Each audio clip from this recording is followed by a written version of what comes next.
Assalamualaikum warahmatullahi wabarakatuh. Pemirsa yang budiman, jumpa kembali dalam channel Susilawati Susmono Official yang mengangkat tajuk aransemen kehidupan Susilawati Susmono. Kali ini kami akan menghadirkan narasumber Ki Insinyur Prasetyo Atmo Sutijo MM selaku Ketua Komunitas Pelajar Kawrujiwo Ki Ageng Suryo Mataram akan berbincang-bincang tentang rusaknya kehidupan. Selamat menyaksikan. Alhamdulillah, selamat datang Ki Pras ke SSO Susilawati Susmono Official. Ini didirikan 1 Mei 2025. Oh, baru. Ini sudah episode yang ke-22. Oh, banyak juga ya. Iya. Sudah banyak. Sudah di Spotify, di berbagai channel. Ya.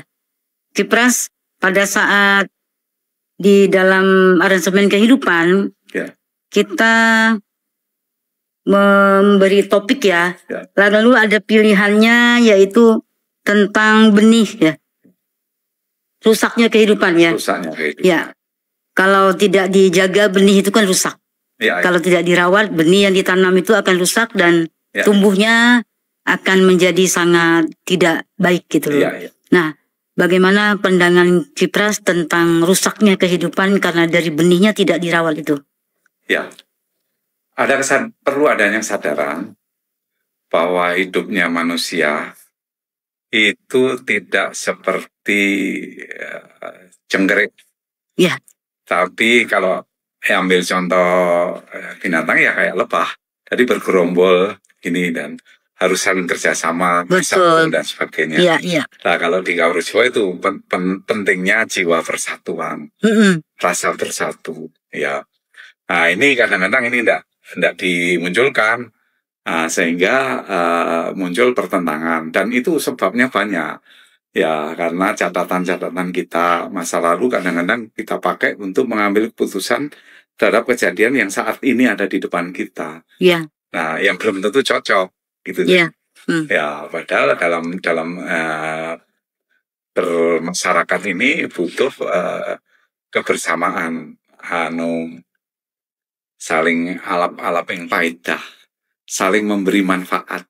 Ya, dulu kita di Kawrujiwo itu, di bapakku juga suka cerita, kita mau memakan sesuap nasi pun yang terlibat tuh banyak sekali. Betul. Berasnya yang membuat petani beras, cangkulnya yang membuat tukang pandai besi, ya pupuknya dari pabrik, ya mau digoreng, mau ditanak, nasinya, lauknya dari mana, ikan dari sana.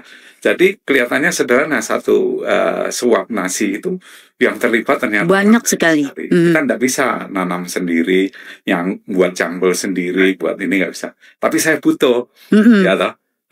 Petani butuh cangkul, tapi dia buat cangkul. Pembuat cangkul butuh menjual cangkulnya, tapi dia juga butuh padi, tapi dia tidak bisa nanam. Jadi saling bekerja sama ini dibutuhkan. Untuk bisa bekerja sama harus memahami, memperkuat pemahaman tentang raosing tiang sanes, rasa orang lain. Betul.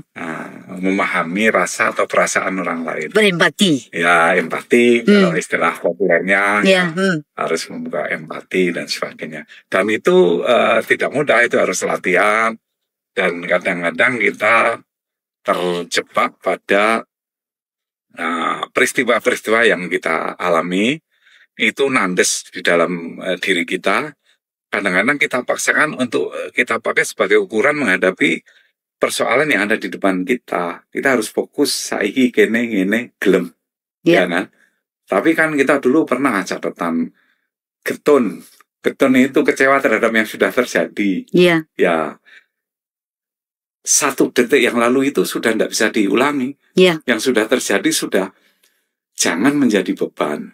Tapi kalau di Kawrujiwo istilahnya Jawa Kawruh, hujan pengetahuan. Jadi pengetahuan. Tapi bukan jadi beban. Bahwa dulu begini, maka sebabnya begini. Kalau besok tidak ingin segitu, ya kita rubah.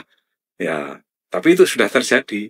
Bisanya kita ambil manfaatnya, pelajaran itu. Ya, juga kadang-kadang sumelang, was-was terhadap yang mungkin terjadi.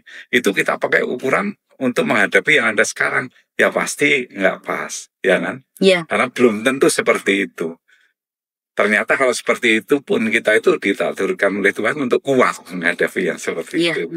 Ya, tapi kadang-kadang kita menghadapi yang akan datang itu dengan saat ini, itu namanya kecemplung gagasan. Gagasan itu bukan seperti ide itu loh, dalam Kaurisio gagasan itu khayalan. Ya, jadi terbenam dalam khayalan yang bukan kenyataan. Kalau sama itu nanti mesti hasilnya begini. Nah, itu terus kita overreaktif. Ya, ini kan kadang-kadang tidak, makanya di Kaurisio itu ada saiki gini gelem. Lalu kita buat cara untuk menghadapi saat ini modalnya ya saat ini. Ya, itu di Barat sekarang sudah mulai sekarang yang namanya ilmu tentang kebahagiaan itu yang dipakai adalah itu ada Eckhart Tolle, itu laris sekali bukunya. Dia pernah hampir bunuh diri karena kecewa, tapi dia terus menemukan, terus dia tulis namanya The Power of Now. Kekuatan saat ini. Ternyata dia setelah menerima saat ini ada kekuatan yang luar biasa. Ya, karena yang diciptakan Tuhan saat ini itu ada plusnya juga. Nah, itu yang kita kadang-kadang terlupakan di situ, karena kita terus menjadi tidak match dengan keadaan yang ada saat ini. Yakin. Nah, kalau kita hubungkan, kita korelasikan dengan ilmu Kaurisio, Ki Ageng Surya Mentaram, kan kita harus punya 3 yang harus kita selalu kita hubungkan dengan para pihak dalam kita dan pihak di luar kita Nah, kan ada yang disebut Ngading kalau nggak salah Sariro ada yang namanya Tepo Sariro dengan Mulat Sariro. Nah, bagaimana menurut pandangan kita tentang ini? Nanding Sariro itu sebetulnya jane mawas diri kok.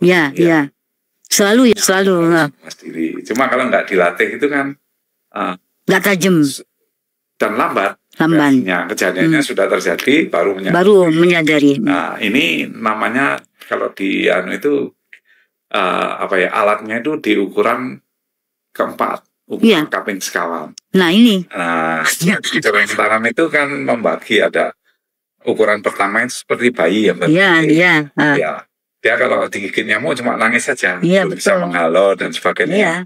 Yang kedua, ukuran 2 itu sudah bisa tangan, kakinya untuk menghalau nangis, tapi dia belum tahu ilmu-ilmu di dunia ini yang diciptakan Tuhan itu seperti itu. Yang ketiga itu sudah, dia pintar sekali. Kalau yang kedua tadi, kalau pegang api langsung pegang tangannya melepuh. Pegang pisau di tempat yang tajam. Nah, kalau yang ketiga, ukuran ketiga ini sudah dewasa, pintar tapi egois. Belum mampu memahami perasaan orang lain. Jadi dia pegang api pakai alat, pegang pisau gagangnya. Tapi pisau itu dipakai untuk melukai orang karena dia punya kepentingan. Tidak tahu bahwa orang yang dilukai itu sebenarnya perasaannya sama dengan kita. Nah, ini kan perlu mengembangkan. Beliau mengatakan salah satu garing pirantos wonten jiwa kita yang harus dilatih. Tangan, kaki, kalau normal dia akan tumbuh normal. Tapi kalau ukuran keempat ini, empati tadi, kalau tidak dilatih tidak akan tumbuh dengan baik. Nah, bagaimana kita membagikan nilai-nilai leluhur keluhuran ini supaya tidak hilang tidak lenyap di telan masa. Kan kalau kita nggak bisa merawatnya nanti tertelan nanti. Nah, bagaimana cara merawat ilmu ini dari pandangan Kipras di Kaurisio? Harus kita tular-tularan. Terus-menerus termasuk cara menularkan ini. Ya, saya bersyukur di dalam negeri juga ada beberapa, tapi masih kurang banyak. Tapi di luar negeri pun sudah dipelajari. Itu banyak yang ambil dokter di California, di Paris, di Roma. Itu tentang Kaurisio itu banyak. Kemarin kita membuat summer course itu di UGM itu tentang pemikiran yang sudah Mataram itu kan pembicaranya itu yang guru besarnya 10 itu harus dari luar negeri karena ini diakui internasional dengan 3 SKS untuk semua jurusan. Baik S1, S2, S3 dan mahasiswanya minimal 25 dari luar negeri. Kita dapat 62 waktu itu. Itu mereka paham. Lah nanti saya khawatir malah di sana paham, di sini lupa. Berkembang. Di sini malah lupa nanti. Nah, sebetulnya ini kesempatan ya. Ilmu-ilmu Indonesia ini. Ini kan kalau kita lihat di medsos itu kan banyak ditampilkan tuh culture yang Indonesia ini. Di Amerika, di Eropa, banyak sekali sekarang dimunculkan. Karena apa? Ada pertentangan antara Barat dan Cina. Nah, alternatif ketiganya adalah Indonesia nih. Ini yang sebetulnya sekarang sedang dikejar. Cuma sayangnya pemerintah itu tidak peduli, mungkin lagi sibuk bingung masalah ekonomi dan sebagainya. Ini mestinya dikasih fasilitas. Seperti ibu ini, seperti ini mau mengembangkan culture-nya Indonesia. Oke, saya dorong, saya kasih fasilitas. Nah, ini kita tertatih-tatih supaya malah kalau perlu tidak hanya lokal, nasional, internasional. Pemerintah menyediakan network, menyediakan fasilitas, kalau perlu dana. Nah, ini mumpung kesempatan sedang dibutuhkan secara internasional. Itu kan banyak itu tentang kebaya, tentang itu banyak sekali di ini. Nah, kelebihan Indonesia itu di ilmu psikologi rasa. Ini ya. Kalau teknologi dan kita susah mengimbangi Amerika, Cina, Jepang dan sebagainya. Tapi kita ada kemenangan di situ. Tapi tidak dikenal dan tidak digali. Tidak didukung gitu. Karena di pemerintahan juga yang mengenal itu jarang sekali. Sedikit sekali. Tapi ini terus terang aja. Intinya ilmu Kaurujiwo, kalau kita tidak mengenal bibit unggulnya, kita tidak tahu bagaimana yang rusak itu apa. Mungkin jangan-jangan yang rusak itu dari asalnya yang rusak, yang tidak diperbaiki caranya. Gitu. Nah ini kan harus kita tularkan ilmu ini supaya porosnya, kan dari yang pokok kehidupan akarnya yang tidak diketahui ini yang jadi masalah kan. Kalau kita tidak tahu akarnya, bagaimana kita mau menyampaikan ilmu ini? Ini masalahnya kan akarnya masalah kan. Itu saya punya teman namanya Profesor Yoshimichi Some yang sudah lama. Dia pakar antropologi dari Shizuoka University, terus pindah di Tokyo Christian University. Malah membicarakan Kaurujiwo. Tiap tahun tuh dulu membawa mahasiswanya sekitar 20 orang tuh ke Jogja untuk belajar Kaurujiwo dan budaya Jogja dan sebagainya. Karena para pakar di Jepang itu khawatir karena apa? Setelah kekalahan Perang Dunia II itu kan orang Jepang itu orientasinya Barat sentris. Sedangkan para pakar itu tahu bahwa orang Jepang itu bukan orang Barat. Saya ngomong sama Profesor, kalau bahasa Jawa pinter dia. Orang gitu kalau untuk jadi orang Barat ya Prof. Iya itu. Jadi nanti pasti ada masalah. Karena orang Jepang itu kalau dari ekonomi teknologi bisa menyamai bahkan melampaui Barat. Tapi dari segi kejiwaan dia bukan orang Barat. Tetap orang Asia. Ini filsafat hidupnya itu mesti berbeda. Ini dia tawarkan seperti Kaurujiwo seperti itu ditawarkan. Dia di backup oleh itu. Dibiayai oleh Kementerian Pendidikan dan Kebudayaan, Profesor Somia itu. Kita malah kurang ini. Gimana Ki? Caranya kita pendekatannya? Kita harus bersuara. Saat ini sebetulnya saat yang tepat karena kita melihat banyak terjadinya anomali dengan konsep-konsep yang tidak Indonesia banget gitu. Kita harus mengakui bahwa Barat itu sangat dibutuhkan dari sisi ilmu pengetahuan teknologi. Tapi kalau tidak kita jinakkan dengan keindonesiaan, bisa terjadi malapetaka. Ini kan perbedaan kita di situ. Jadi ini harus kita jaga. Ki, kalau kita berpikir soal jiwa kita, kan kita kelinci percobaannya harus diri sendiri kalau dari Ki Ageng. Ki Ageng itu harusnya kan dijadikan jadi kelinci percobaan tuh kita sendiri. Iya, labnya kan kita sendiri, Ki. Makanya kan istilahnya weruh dhewe, ngrasake dhewe, nglakoni dhewe. Jadi weruh itu bukan hanya dengan mata, tapi 3 hal itu, rogo, manah, pikir itu bisa menerima. Ya loh. Rogo itu raga, manah itu hati, pikir itu rasio. Nah, ini yang belum disebarkan secara meluas, bahwa kita harus punya lab sendiri. Oh iya. Nah, ini yang jadi problem. Iya. Kalau kita melabnya kepada orang lain, kitanya tidak tahu, itu apa yang terjadi, Ki? Makanya di sini kelemahan kita itu termasuk dalam bidang ekonomi, teknologi dan sebagainya. Itu pernah dialami Amerika dan sebagainya. Waktu itu kalah ekonominya sama Jepang. Karena Indonesia tuh nyontoh Amerika dan sebagainya.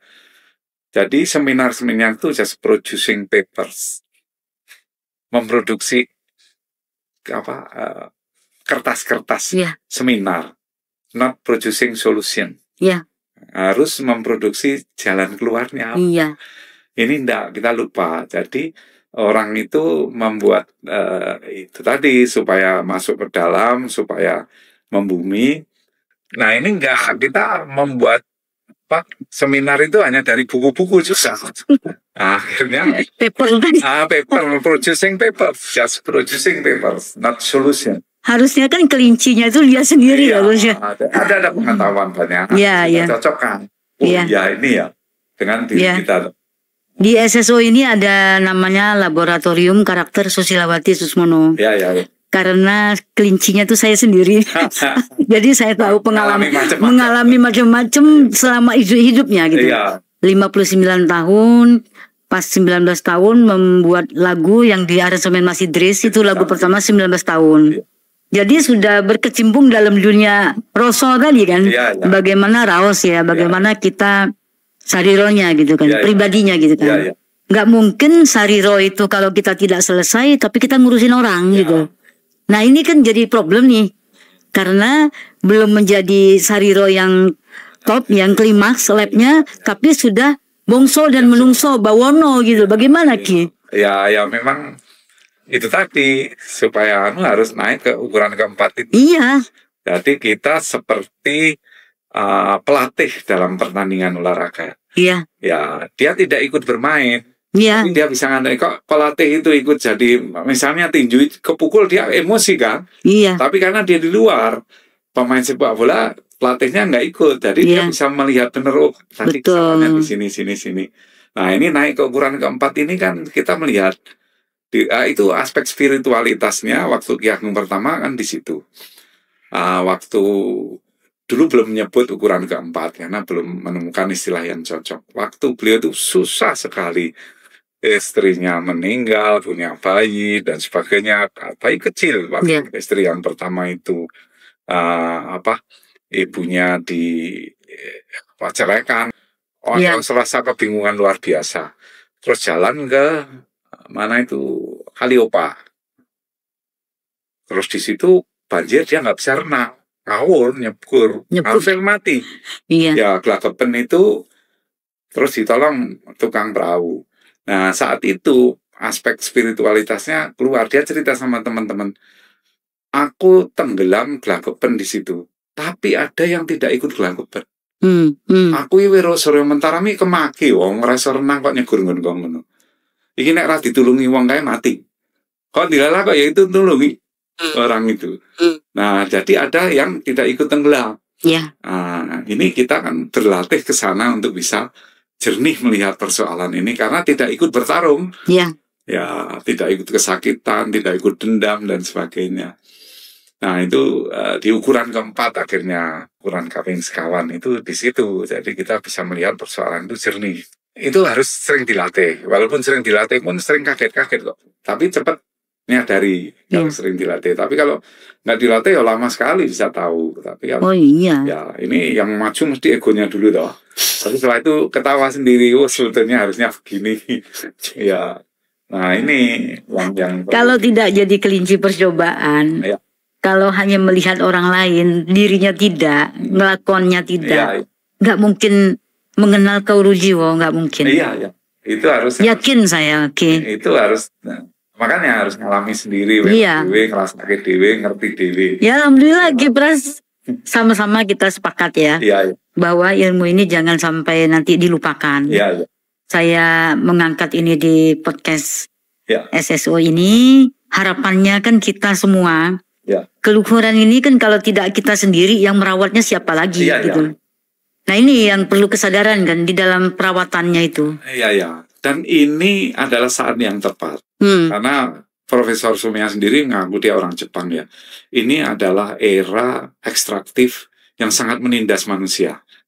Saat ini. Sebetulnya pengetahuan seperti ini perlu dimunculkan. Betul. Iya loh. Nah, coba lihat deh. Karena alasan kepentingan yang rasional. Itu kan semuanya karena tidak selesai dengan Kauru Jiwonya sendiri. Iya kan tidak ada di situ. Kan ada.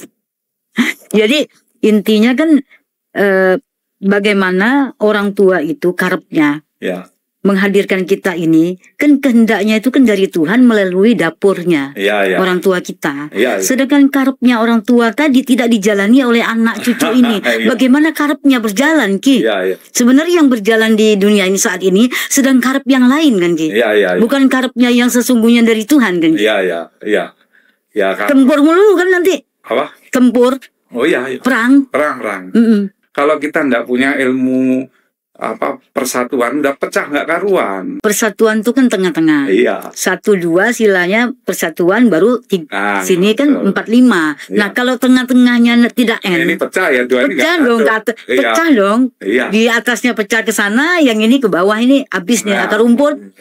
Akar rumput kita ini sudah klimaks sudah. Nah ini perlu kesadaran dari para elit politik, baik di pemerintahan maupun di DPR. Bersuara bisa lupa untuk menjaga keistimewaan mereka. Betul. Baik sisi dana maupun apa toh. Ini kan tidak peduli ya, dia tidak punya ilmu sosial. Nah, tapi kan tekanan kuat dari masyarakat, pemerintah kan berani. Oke lah, sekarang saya ambil keputusan begini. Bener kok. Belum selesai kok ini. Baru sedikit. Api ngomong sedikit saja nanti. Udah rame. Ini butuh keputusan-keputusan yang benar-benar merakyat. Pro rakyat ya. Pro rakyat. Pro akar rumput dan kita harus meneduhkan. Kalau daun itu ya penuh dia rindang begini kan. Kauru Jiwo itu bagaimana dunia di sini barzah jiwa ini teduh gitu loh. Tenang, damai, tentrem, bahagia di sini kan. Kita kembali ke pembicaraan awal tentang Kauru Jiwo. Tentang aransemen kehidupan. Nah ini kan dari akar, batang, sampai ke daun, cabang semua ini. Ini semua kan idealnya kita semuanya itu berfungsi. Berfungsi normatif lah semuanya kan ya. Fungsinya sesuai dengan fungsinya. Apakah isi ini yang dekat kulit, pohon ini buah misal mangga, apakah isinya di dekat bijinya? Sehebat apapun isi itu untuk disuguhkan dan tidak akan bisa ditanam untuk menghasilkan pohon lagi kecuali biji kan. Biji. Nah intinya kan ke kauru itu artinya kan ke ma'rifatullah sebenarnya. Kalau tidak ke sana bagaimana bijinya ini ditanam? Orang bijinya misalnya dibuang, yang ditanam kulitnya dan buahnya itu kan untuk disuguhkan, cuma dikupaskan kulitnya kan gitu. Nah bangsa kita membutuhkan isinya. Nah, tapi ada orang-orang yang menjaga bijinya tuh disemai kembali untuk ditumbuhkan. Jadi kadernya ada terus ini gitu loh kira. Nah, di dalam rumus Kauru Jiwo, kadernya ini bagaimana Ki? Kader Kauru Jiwo ini. Saya pengen tahu gimana nih sekarang ini. Saya belum memahami nih. Belajar Kauru Jiwo itu ada yang cepat, ada yang tidak cepat juga. Kadernya? Berapa lama nih? Kalau yang itu tadi, kalau cepat menyelami untuk ngerti dewe, weruh dewe, dewe itu bisa cepat itu. Berapa lama itu Ki? Nggak sampai 1 bulan bisa. Wih. Asal didalami benar. Paham. Karena tahu rumusnya kan? Kontemplasi. Kontemplasinya. Profesor Somea itu senangnya gini. Ini kalau di Jepang itu kan kita merenung itu pakai meditasi. Iya, iya. Saya senangnya dengan Kaurjo ini, kita itu seperti meditasi, tidak perlu merenung, sambil bekerja kita bisa memikirkan tentang apa, mentransformasikan diri kita untuk ke situ. Justru pekerjaan yang kita hadapi ini bisa jadi alat untuk kita menjadi kelinci percobaan itu tadi. Iya, iya. Iya loh. Iya. Nah, di situ terus 1 bulan bisa kader. Bisa. Tapi untuk mengkaderkan lagi ke kader yang lain itu berhasil lagi. Ya kan sudah diceritakan bahwa kemampuan belajar Kaurjo ini tidak sama tiap. Ya. Ada yang cepat, ada yang lambat. Bisa setahun misalnya. Ya, bisa sampai bertahun-tahun. Karena kan dalam level 1 ya jiwa ya. Iya. Ibaratnya kalau ini kita bagaimana kita mengenal akarnya. Ya, akarnya. Iya. Alasnya. Kalau jiwa itu kalau tidak ada alas tidak akan jadi. Iya. Anasirnya. Asal usulnya kan ada anasir api, airnya, anginnya sama tanahnya kan. Iya. Nah, tanpa itu kan tidak akan jadi nih jiwa ini. Iya. Tanpa pertemuan anasir ini, ayah dan ibu sebagai dapur ini kan tidak akan ada jiwa. Iya. Nah, kelincinya itu loh Ki masalahnya. Sebetulnya kalau perjalanan Kaurjo itu kan panjang. Iya. Puluhan tahun. Iya. Tapi sebetulnya pada fase terakhir itu yang disampaikan yang pas sakit itu di Panti Rape, mengundang bapak saya itu ponakannya tapi yang teruskan anunya Jakung itu omong. Ada kadernya ya. Nah, jadi beliau mau wafat itu waktu itu. Puncaknya Nyinau Kaurjo itu meruhi gagasannya dewi. Memahami khayalan kita sendiri. Iya. Ya. Itu kan kadang-kadang khayalan itu muncul berdasarkan pengalaman kita yang lalu maupun ketakutan terhadap yang akan datang. Nah, muncul gagasan yang gagasan kalau antar orang dan orang di rumah itu bisa berkelahi antara suami istri. Ya loh. Kalau dengan tetangga, kalau orang kelompok dengan kelompok bersatu. Kalau pemimpin negara dengan pemimpin negara perang. Ini gagas A, ini gagas B. Tidak bertemu. Nah, itu bisa perang kalau antar individu ya berkelahi. Kecuali sadar bahwa puncak kesadarannya itu adalah dia menjalani kehendak daripada jiwa tauhid itu sendiri. Ya. Kalau sadar nggak ada. Kalau di ukuran keempat ini, dari sana kok nggak pernah salah. Iya. Cuma ini kan tidak memaksa Bu. Iya. Kadang-kadang hanya dudui ngandani kowe nek dono wis sikilmu bapak bundas berdarah-darah. Tapi ini kan punya emosi, punya catatan kemarin dan sebagainya itu dipakai nggak ngandel yo. 12 sana ya kakinya berdarah-darah. Ini cuma ketawa ini si aku yang nyawang karep gitu loh. Nah, ya toh, tapi itu nanti situ berkali-kali dia akan dapat pengetahuan. Ya toh. Oh bener, nah itu agak mudah nanti naik ke atas itu. Tapi pada tahap awal ya kadang-kadang kita perlu berlatih kan. Yang ini memang harus sering dilatih. Seperti tadi loh. Pokoknya intinya kembali ke kelinci percobaannya siapa. Iya. Kalau orang lain nggak lakon, nggak bisa. Iya. Kita sendiri dan kita sendiri pun berbeda-beda kemampuan kecepatannya bukan orangnya. Antara satu dengan yang lainnya berbeda-beda. Nah ini itu kan kuncinya itu kan juga memahami diri kita sendiri. Iya. Untuk bisa memahami orang lain. Iya. Iya. Nomor 1 memahami diri itu. Mengenal diri sendiri. Diri sendiri. Itu jenenge mawas diri. Iya. Tapi tidak gampang mawas diri itu karena kebutuhan kita yang pokok itu sebenarnya tidak sulit. Tapi ada aling-aling. Ya. Murah kok mestinya ngene. Saya kita tahu jadi kebutuhan kita itu hanya ini. Tapi kita tutupi sendiri. Ya, kadang-kadang sulit. Nah, ini untuk jujur pada diri sendiri itu. Seru kalau ngobrol Kaurjo kita. Iya. Ini sebetulnya dimensinya tuh kan jiwa itu kan dimensi awal namanya jiwa dan raga. Ya. Dibangunlah jiwanya, bangunlah raganya kan. Ya, jadi sebetulnya kita lupa untuk membangun jiwanya. Termasuk untuk kalau kita sudah lagunya kan sering didengungkan bangunlah jiwanya, bangunlah raganya kita kan sudah menganut. Ya. Demokrasi kita adalah demokrasi yang menganut trias politika. Iya. Ya toh, eksekutif, legislatif, yudikatif. Tapi ini harus dibangun jiwanya. Iya. Karena lupa yang dibangun adalah fisiknya. Padahal lagu Indonesia Raya itu yang pertama bangunlah jiwanya dulu. Kan? Iya. Ini kan ini dari para leluhur kita. Inilah yang kita ingin menyampaikan, menyebarkan ini. Jangan sampai lupa. Oh iya, iya. Dari leluhur kita. Iya. Keluhuran yang harus kita tanam. Iya, iya. Nah, yang harus ditanam kan sebetulnya kan kejujuran sebenarnya. Oh iya, iya. Dari kakek nenek moyang kita tuh tidak pernah untuk mengajarkan tidak jujur sebenarnya. Iya, iya. Mereka ini dengan kejujuran itu sehingga mereka tidak nyaman di dalam nuansa yang untuk dia, jati diri dia. Iya, iya, iya. Bukan menyalahkan bahwa dia keluar dari suatu lingkup yang satu mencari zona nyaman, bukan. Ya, ya. Tapi jati dirinya memang tidak cocok di situ kan, Ki Ageng itu. Sebetulnya kan intinya kan itu. Dan semua tokoh itu kan dipaksa oleh Tuhan agar memperoleh ilmu pengetahuan. Iya. Dipaksa untuk keluar dari zona nyaman secara fisik maupun ekonomi. Jadi raga ingin membangun jiwa. Nah, kalah jiwa yang sekarang coba kayak siapa ya?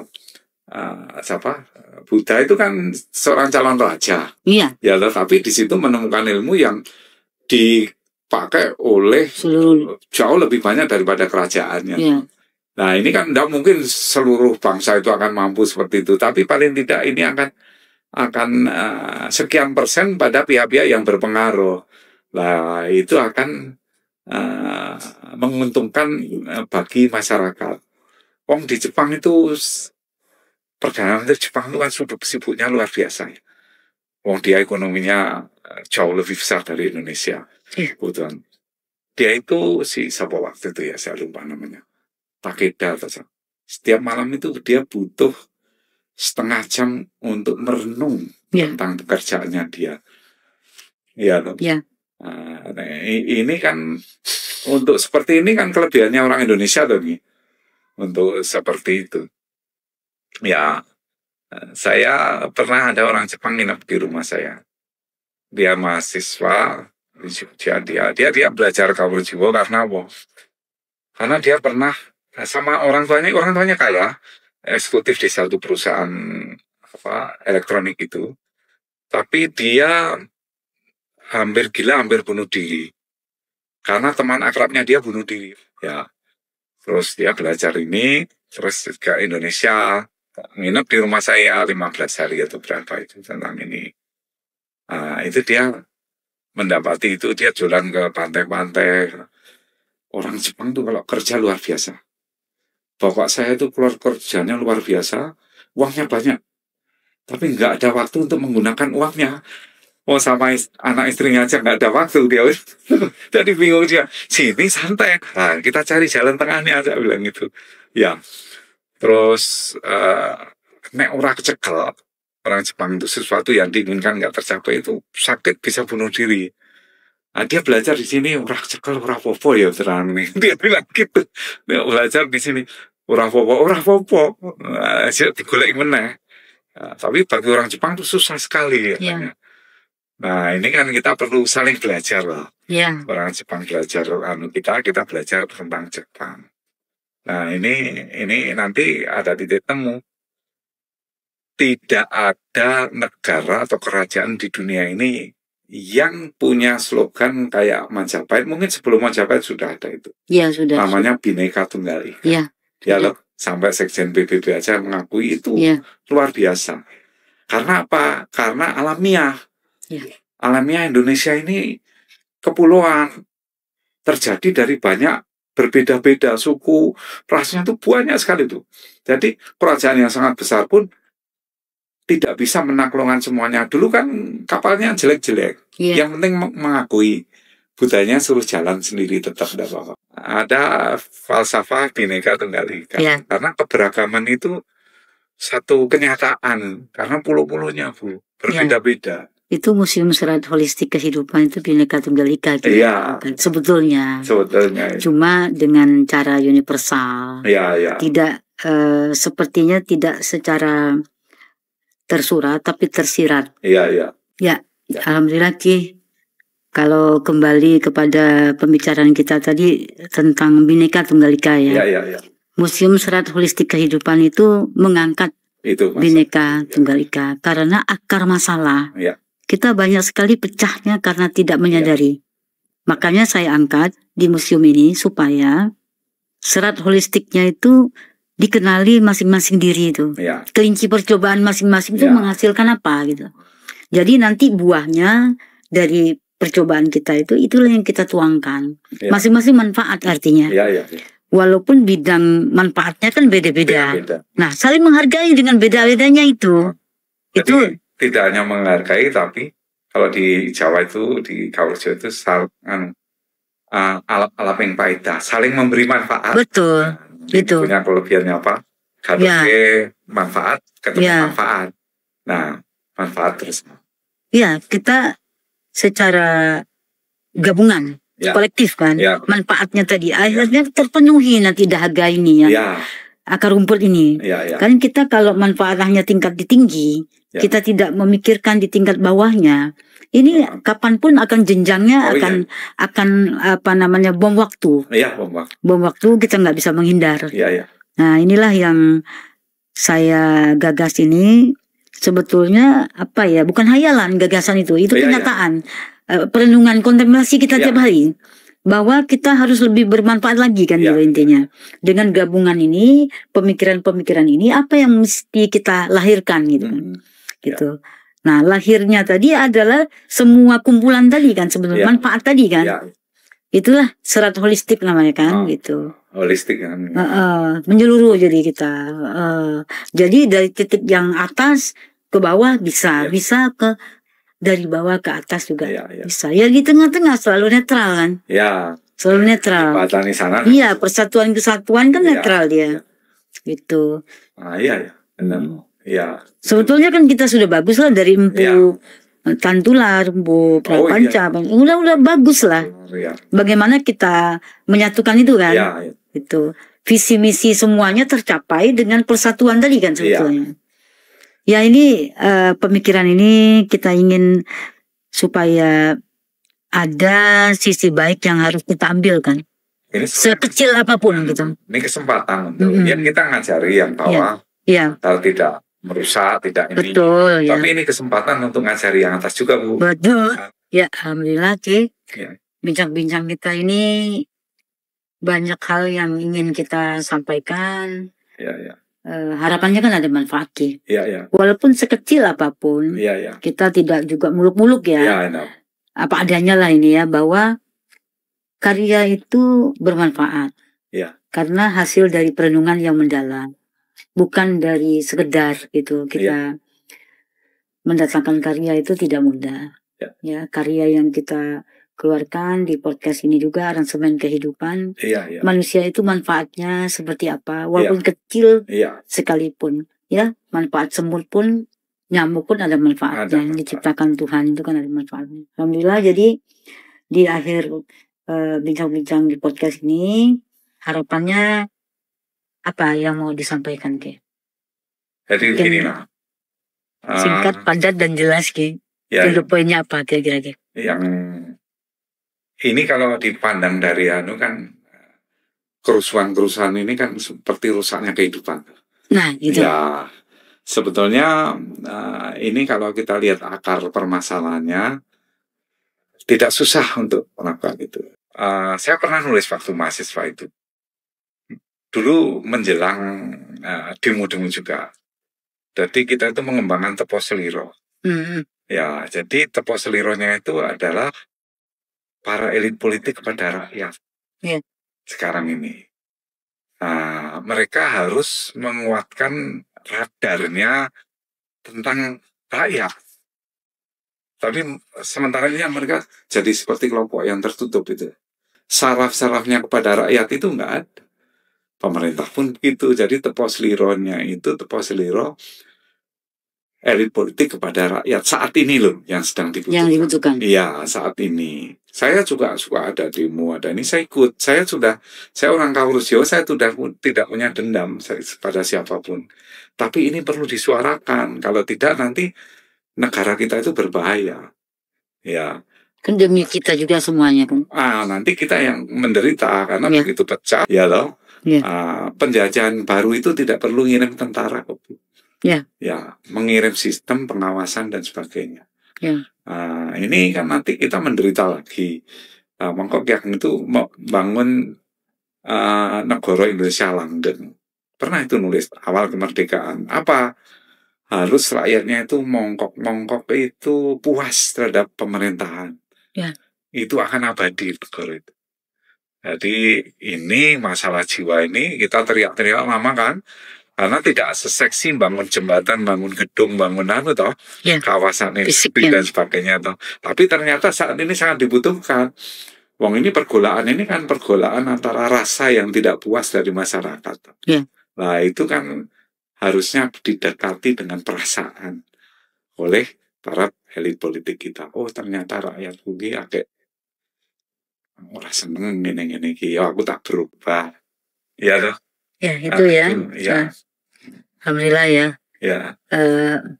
Closingnya betul-betul rakyat itu membutuhkan pendekatan yang rasa ya. Pendekatan rasa yang empati yang tinggi. Kepada rakyat. Gitu. Empati lalu menelurkan kebijakan yang benar-benar sesuai empati elit politik kepada rakyat.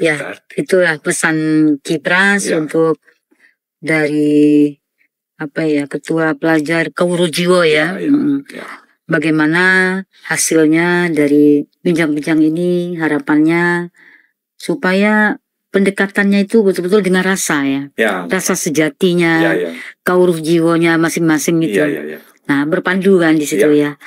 Semoga bisa didengar ya, Alhamdulillah ya. Nah, untuk kita closing, lagu yang saya ciptakan ada aransemen Mas Idris, ada Hendri Lamiri. Untuk menutup aransemen kehidupan, aransemen apa Ki? Ada yang master, ada berbagai ini, ada macam-macam judulnya ya.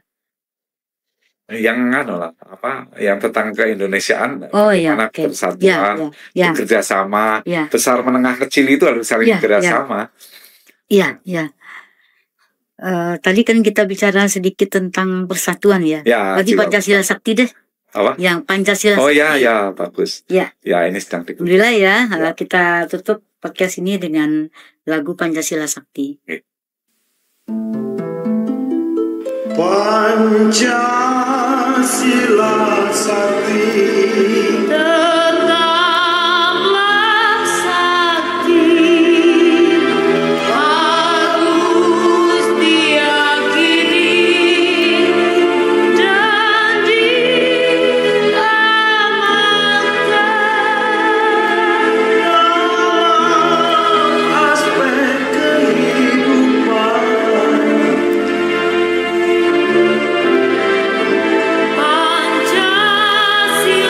Sakti.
so